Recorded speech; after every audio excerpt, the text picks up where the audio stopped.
রাষ্ট্র ক্ষমতা গ্রহণের পর বিভিন্ন দেশের রাষ্ট্র ও সরকার প্রধানরা প্রধানমন্ত্রী তারেক রহমানকে সফরের আমন্ত্রণ জানায়। দায়িত্ব গ্রহণের ৪ মাসের মাথায় প্রথম বিদেশ সফর হিসেবে মালয়েশিয়ায় গেলেন তিনি। দেশটির প্রধানমন্ত্রী আনোয়ার ইব্রাহিমের আমন্ত্রণে রোববার বিকেল ৩:৩০টায় বিমান বাংলাদেশ এয়ারলাইন্সের একটি নিয়মিত ফ্লাইটে কুয়ালালামপুরের উদ্দেশ্যে রওনা হন সরকার প্রধান। প্রধানমন্ত্রীর সফরসঙ্গী হিসেবে রয়েছেন সহধর্মিণী ডাক্তার জুবাইদা রহমান। এছাড়া রয়েছেন মন্ত্রিপরিষদের কয়েকজন সদস্য ও প্রধানমন্ত্রীর উপদেষ্টা এবং সরকারের ঊর্ধ্বতন কর্মকর্তা ও ব্যক্তিগত কর্মকর্তারা। এ সফরে তিনি একত্রেই দুটি দেশে যাবেন। ২১ থেকে ২২ জুন মালয়েশিয়া সফর শেষ করে ২৩ থেকে ২৬ জুন চীন সফর করবেন প্রধানমন্ত্রী।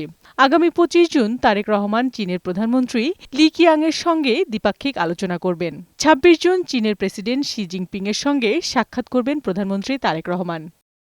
সফরের মালয়েশিয়া পর্বে বাণিজ্য সম্প্রসারণ, শ্রমবাজারের সহযোগিতা এবং বিনিয়োগের সুযোগ বৃদ্ধির বিষয়গুলো গুরুত্ব পাবে। প্রধানমন্ত্রীর সফর ঘিরে মালয়েশিয়া প্রবাসী বাংলাদেশিদের মাঝে ব্যাপক উৎসাহ উদ্দীপনা বিরাজ করছে।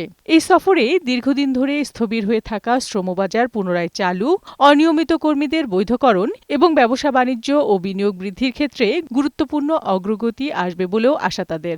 প্রধানমন্ত্রী জনাব তারেক রহমান মালয়েশিয়ার শুভ উপলক্ষে আমরা প্রবাসীরা আনন্দ এবং উৎসবের মধ্যে আছি।